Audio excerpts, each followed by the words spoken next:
Hello crafty friends and welcome back to my channel. Today I have a very fun and colorful floral card for you guys. I have used a beautiful fairy themed Pixie Dust Stamp Set by Simon's Stamp, which was part of the latest to be loved release. This card is part of an Instagram hop hosted by Simon's Stamp. I will leave details about the hop down in the description box below and also on my blog post. Before we get started, I would really appreciate if you could take a minute to subscribe to my channel and hit the bell icon to get notified every time I post a new video. Don't forget to hit the like button if you enjoy today's card project. Let us first take a look at the stamp set that I'll be using to create our card today. This is called the Pixie Dust Stamp.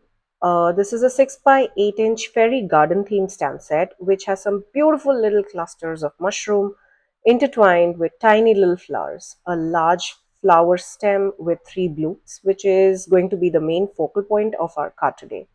We also have some additional elements which include little insects, loopy trails, twinkles, and more tiny mushrooms to add details to our whimsical fairy garden.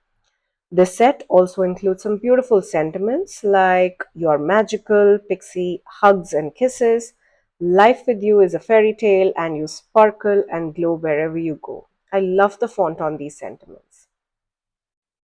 As I mentioned, the large flower stem with the 3 blooms is going to be the focal point of our card. Off camera, I went ahead and stamped the focal point image along with the 3 charming fairies and those little tiny insects onto a white cardstock using my Memento black ink since I will be using my alcohol markers to color these images. Once I stamped the images, I used my brother's Canon card to cut out these images since I do not have the coordinating dies and I'm not very good with fussy cutting. Well, this set does come with coordinating dies, which will cut out all of these images beautifully.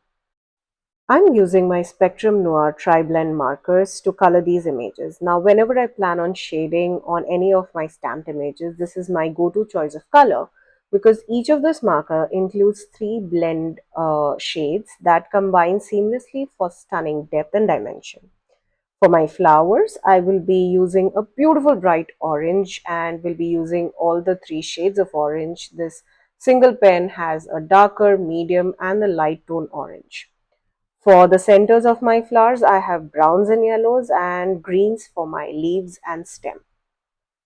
Well, here I have sped up the video, but if you'd like to see the coloring process in real time, I will be uploading a video very soon. Now, that video will be part of a new series which will be called the Real Time Coloring Series. Now, this will include all of my projects where I focus on coloring the focal points in real time. There will be no fast forward, so you can watch how I color each of these images to create beautiful focal points for my card projects. Well, not just focal points, but I will also be sharing how I use inks to create beautiful ink blended backgrounds, projects where I use watercolors, and well, my new latest favorite technique would be no line coloring. I will share all these fun coloring projects in real time coloring series playlist. Please note that none of these videos will have any voiceover or recording. These will be paired with some calming music that you can enjoy while you create your own crafty projects. Once I was done coloring the big, beautiful floral focal point, we will now move on to coloring our little fairies and all of the other elements that I will be adding to add detail to our card front. I kept the colors on these really simple since I wanted that big floral piece to be the main attraction of our card. Now that all the elements that need to go on the card front are ready, we will work on our card base. Now, if you notice that since I don't have coordinating dies for these images, you will see there is a white gap in between the flower and the stem. Now, well, at this point, I didn't want to pick up my scissors and do some kind of fuzzy cutting in between those leaves. I didn't want to spoil this beautiful, colorful image. So I decided to create a window card with a white background that would blend in easily with that white part on our stamped and colored image. I'm using a beautiful green cardstock to create my window.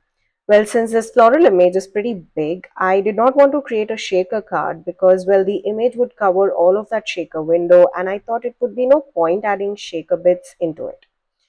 This is just to blend with the white on our white stamped image and with the background. I had to first determine the position of the floral focal point, making sure that I had enough space to add our little fairies on the card front. I held the floral image onto the window using some temporary tape and then added some foam tape to pop this entire image over the white panel.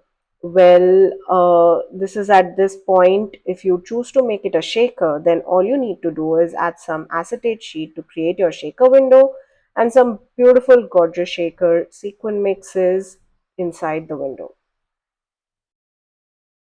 As you can see, I have added a lot of foam tape on the back of this window. This is because just in case I plan on mailing out this card to someone, I want to make sure it is held properly in the mail and does not bend between the foam tape gaps.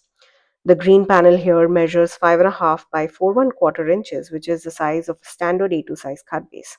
Now, usually my front panels would be 4 by 5 1/4, but since this focal point was so large, I wanted to show the entire piece and not cut out any bits or parts of it on my finished card. Next, we will arrange the three fairies on our card front. Now, be it our focal point or any embellishments or any additional details that I add on my card front, I like to make it an odd number. That is the reason you will see three fairies here. And in terms of the detailing, I added two insects instead of adding all of the three insects that I colored, just to keep balance between the odd numbers. Well, for my first fairy, I used liquid glue, while for the others, I used tiny foam squares to give them a slight pop. I added both my little insects, again using liquid glue, diagonally opposite to each other. I stamped the sentiment Pixie Hugs and Kisses on a piece of black cardstock using Gina K white pigment ink and heat embossed using white embossing powder.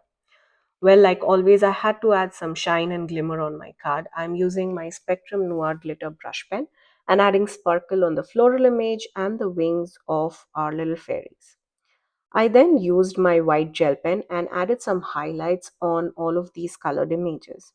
I feel that these highlights add some extra dimension and color to our image, and it definitely brings out the shine.